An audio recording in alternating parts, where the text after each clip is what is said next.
अगर हम देखें कि बाहर का जो माहौल है ग्लोबली, अगर हम यूएस की बात करें तो वहां पर जो नए प्रेसिडेंट आ रहे हैं डोनाल्ड ट्रंप, वो कह रहे हैं कि कॉर्पोरेट टैक्सेस में काफी कटौती की जानी चाहिए, रेडिकल कटौती की जानी चाहिए। उसका इम्पैक्ट इमर्जिंग मार्केट जैसे कि इंडिया की मार्केट पे भी हो सकता है। सरकार ने जब पहला बजट प्रेजेंट किया था तो जेटली जी ने कहा था कि 25% का एक रोड मैप दिखाया था कॉर्पोरेट टैक्स की कटौती को लेकर। तो क्या अब आपको लगता है कि कुछ और रेडिकल कटौती होनी चाहिए कॉर्पोरेट टैक्स रेट में? देखिए, ट्रंप का अमेरिका में आना एक वैसे ही बड़ी घटना है और 20 जनवरी के बाद जब वो पदभार ग्रहण करेंगे तब वो जो नीतियां घोषित करेंगे वो अधिकृत नीतियां होंगी। उसके बाद हम भी समीक्षा करेंगे। लेकिन बाकी जो चीजें आपने बताई है बजट, प्री बजट कंसल्टेशन में है, अभी हम बताने की स्थिति में नहीं। आपको लग रहा है कि जो 25% का रोड मैप है शायद वो एक दूसरे कॉन्टेक्स्ट में सही था? पिछले बजट में अरुण जेटली जी एकदम स्पष्ट कर चुके हैं।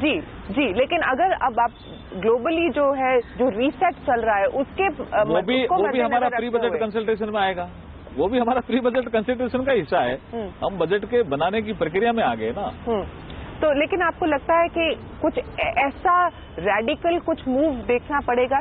मैं आपसे ये स्पष्टीकरण नहीं करूंगी कि आप बताइए कि कितना कट सकता है या नहीं, क्योंकि बजट का कंसल्टेशन प्रोसेस चल रहा है। लेकिन आपको लगता है कि अभी और कुछ बिग बैंग रेडिकल रिफॉर्म हम की उम्मीद की जानी चाहिए? ये आपको लग नहीं रहा है कितना बड़ा रेडिकल रिफॉर्म है डिमोनेटाइजेशन? वे ऑफ लाइफ बदलने का प्रयास है ये कि जो 1 नंबर 2 नंबर काला बाजारी कैसे करके टैक्स बचाओ, कब तक बचाते रहेंगे? हमें क्या सोशल इंफ्रास्ट्रक्चर में पैसा नहीं चाहिए? हमें क्या आज भी गांव में जो आदमी रह रहा है उसको अच्छी सुविधा नहीं देनी चाहिए हेल्थ और एजुकेशन में या और किसी में? हमारा IMMR, CMR, ये MMR अभी तक वर्ल्ड लेवल के स्तर पर नहीं पहुंचा है। हंगर की दृष्टि से हम कहाँ हैं? तो क्या अगर हमें भारत को अगर उन्नत भारत बनाना है तो हमें वे ऑफ लाइफ बदलनी होगी। उसका ही ये बड़ा रेडिकल चेंज है। सर, आप रेडिकल चेंज की बात कर रहे हैं और अगर हम थोड़ी मतलब वे डाउन द रोड देखें तो आपने हेल्थ की बात की, आपने एजुकेशन की बात की। हर बजट के टाइम पे ये उम्मीद की जाती है कि जो फंड एलोकेशन है इन सेक्टर्स को वो बढ़ जाए, लेकिन ऐसा हुआ नहीं है, इनफैक्ट कटौती हुई है। तो क्या ऐसी उम्मीद की जानी चाहिए कि इस बजट में शायद हेल्थ, एजुकेशन ऐसे सेक्टर्स पे थोड़ा ज्यादा बढ़ावा दिया जाएगा?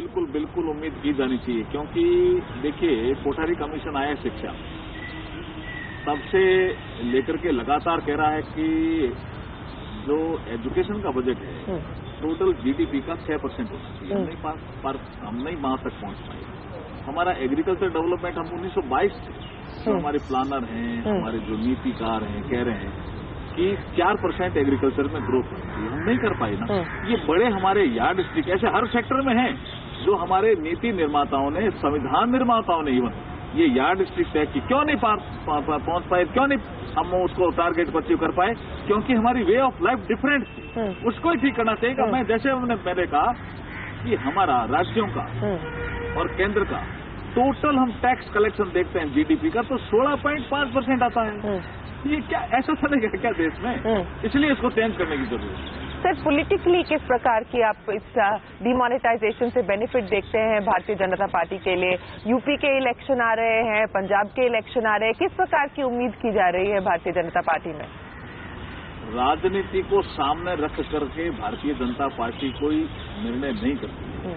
हमें 2014 में जो मैंडेट मिला था वो मैंडेट ये मिला था कि हम देश की इकोनॉमी को साफ सुथरा करेंगे, देश में जो भ्रष्टाचार है उसको दूर करेंगे, देश में जो आतंकवाद की गतिविधियां फैल रही है उसको दूर करेंगे।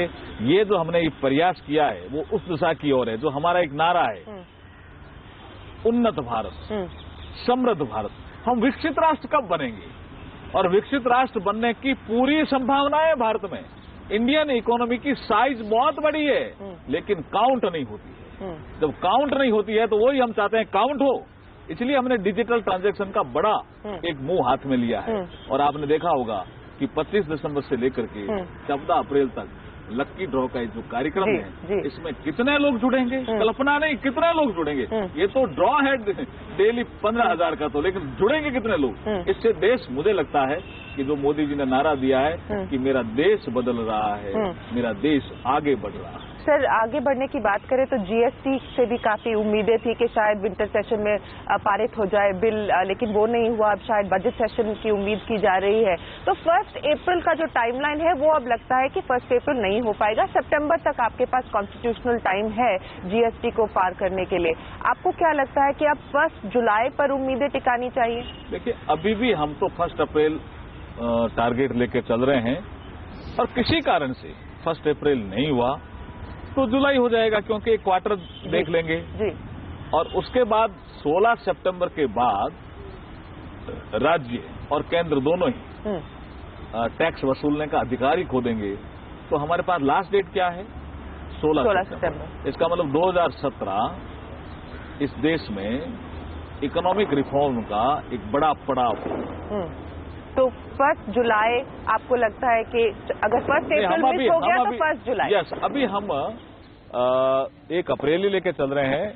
जून भी हो सकता है, जुलाई भी हो सकता है, लेकिन 16 सितंबर के बाद राज्य भी मान रहे हैं।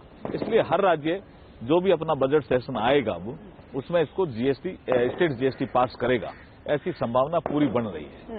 मैं आखिरी सवाल आपसे पूछना चाहूंगी। आपने कहा कि आपको लगता है कि डिमोनेटाइजेशन का जो प्रोसेस कंप्लीट होने के बाद 2% बढ़ेगी जीडीपी, घटेगी नहीं। तो जॉब लॉस की जो अगर हम बात करें, आपने लेबर इंटेंसिव सेक्टर्स की बात की थी, क्या उन सेक्टर्स पर, चाहे वो एसएमईज हो, एक्सपोर्ट ओरिएंटेड हो, उन सेक्टर्स पर खास फिलहाल अब सरकार की नीति रहेगी? देखिए, 91 में हमारे यहाँ लिबरलाइजेशन हुआ, और उसके बाद जो सरकारें रही, जो प्राइवेट सेक्टर के ऐसे बैंक हैं जो टेक्नोलॉजी के आधार पर काम करना चाहते हैं इस देश में, लाइसेंस ही नहीं दे पाए 2 बैंकों को छोड़ करके। अभी हमारी सरकार ने 10 ऐसे बैंकों को लाइसेंस दिया है जो डिजिटल ट्रांजैक्शन करेगी। वो क्या है? जिसके पास कोई ज्यादा अपना बैलेंस शीट प्रॉपर नहीं है अभी तक के कारण, आप अंगूठा लगाइए, उसका खाता खुलेगा और फॉर्म ही नहीं भरना पड़ेगा। ऐसे 10 बैंक डिजिटल ट्रांजैक्शन के आधार पर, उसका ट्रांजैक्शन ही डिजिटल होगा। लेकिन कोई किसी भी तरह का एमएसई सेक्टर में काम करना चाहे, किसी तरह का जॉब क्रिएट करना चाहे, उसको कोई आपको बैलेंस शीट और कुछ दिखाने की जरूरत नहीं है। वो आएगा, अपना अंगूठा रखेगा, दोबारा पैसा जमा कराने भी आएगा तो अंगूठा लगाएगा, पता चल जाएगा इसका कितना बैलेंस शीट है, कितना इसका अकाउंट ठीक है। ये तो 10 बैंक नए आ रहे हैं, वो एकदम क्रांति लाएंगे जॉब के सेक्टर में। आखिरी सवाल, तो 2017 में और किस प्रकार की क्रांति की उम्मीद की जानी चाहिए मेघवाल जी? 2017 भारतीय इकोनॉमी के लिए बहुत बड़ा एक रेडिकल चेंज का वर्ष सिद्ध होगा। मैं देख रहा हूं जिसको, आप देखिए, यूथ, कल्पना नहीं कर सकते आप, हमारा 16-17% था पेट्रोल पंपों में डिजिटल ट्रांजैक्शन, 60% से ऊपर चला गया। इसलिए मतलब यूथ एक्सेप्ट कर रहा है मोदी जी के मूव को। और ये जो मूव जो चला है कि सारी इकोनॉमिक एक्टिविटी टैक्स नेट पे आनी चाहिए, इसमें जो जनता साथ दे रही है उनका धन्यवाद भी हम करते हैं, और मोदी जी का भी धन्यवाद करते हैं कि इतना चेंज ला करके इस देश को उन्नत भारत, श्रेष्ठ भारत बनाने का सपना पूरा करेंगे। मेघवाल जी, आपसे बात करने के लिए बहुत बहुत धन्यवाद, और आपको शुभ वर्ष की शुभकामनाएं। Thank you. Thank you very much. Thank you so much. With that, it is time for us to wrap up this CNBC TV 18 special. From all of us here, goodbye. Many thanks for watching.